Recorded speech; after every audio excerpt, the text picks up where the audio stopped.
I'm starting with Bear Alexander. This is not just a great performance. This is a great story. A guy who would probably get plenty, and I'm sure has received negative comments, tweets, whatever, from USC media folks or fans or whoever. And he started at Georgia. He bounced around at high schools. Like the narrative on him coming into the season was one thing. You cannot deny what he did on Saturday night. Penn State ran for just 139 yards. Drew Aller didn't hit 200 yards passing. And the big reason is the Oregon defensive line, who I've got a number of guys to shout out. I could shout out just the entire defensive line. Terrence Green had his best game as a Duck, a mountain of a man. Brandon Bear looking guy up there. He was awesome. But Bear Alexander was everywhere. In the run game, in the pass game, but particularly against the run. Bear Alexander was awesome. And the guy I mentioned talking about Bear coming into this season was Jordan Burch, who went to South Carolina, big-time recruit, and he was, okay. Didn't realize his full potential. And then he comes to Oregon. And if you ever get into a discussion with one particular fan base from a state in the Pacific Northwest, I'm just saying it's possible, I've seen it happen before, about that D word, development.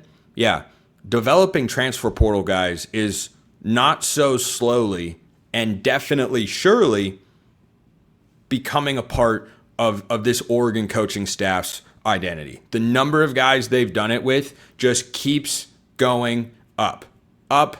You've got Jordan Burch, you've got Bo Nix, you've got Bear Alexander. Another one of my defensive standouts, Jaden Kennedy. Looks like a completely different football player than what he was at Ole Miss. Chris Hampton, the co-defensive coordinator and safeties coach, I think he was secondary coach, now he's back to just safeties, whatever. He's on the defensive staff, really good. He has done wonders with Jaden Kennedy. And they're still rotating a lot of guys on the back end of this Oregon defense. I mean, Peyton Woodyard and Sione Laulea and Theron Johnson and Dalen Austin and Jaden Kennedy and Aaron Flowers and Ife Obadegwu and Brandon Finney, they all played at different points in this game. So that's clearly part of their identity. I'm here for it. Keep guys fresh and see who your best guys are. But I think they have a lot of guys who they feel are really good. But Bear Alexander is an awesome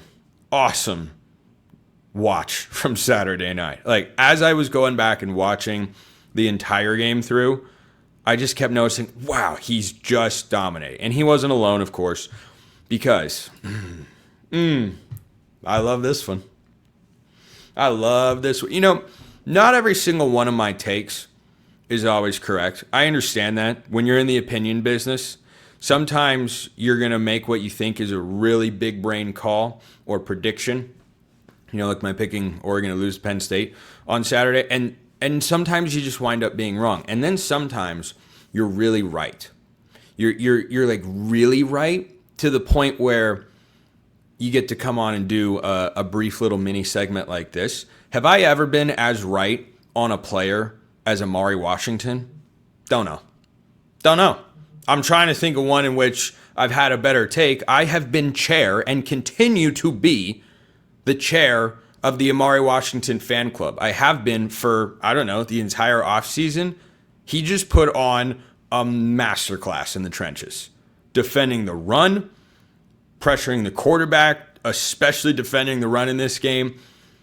We've seen a lot of Tioni Gray, and we'll continue to see that. And Aiden Breland had a nice game as well from what I saw. Tatum Tuioti, another one of my individual standouts here. Like, this was a theme because when you watch this game, Oregon's defensive line did so much to force Drew Aller to throw the ball before he wanted to get him off platform throwing the football, and he made a couple spectacular throws. That's what he's capable of doing. To take away the rushing attack in the ways that they did before overtime, that they were outstanding. They were outstanding. I think it was way more Oregon's ability to shut down the Penn State rushing attack relative to the Big Ten championship game last year, and you take 139 yards per game in a big matchup like this any day of the week and twice on Saturday.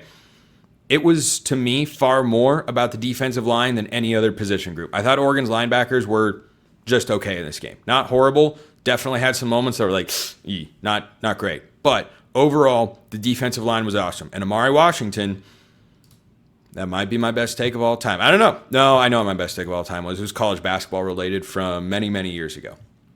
I watched Jordan Ford at St. Mary's play for like 5 minutes at the end of a blowout game, and I texted my buddy, who was my mentor at the time, still is, and I said, Jordan Ford's going to lead the WCC in scoring, and he did that 2 years in a row.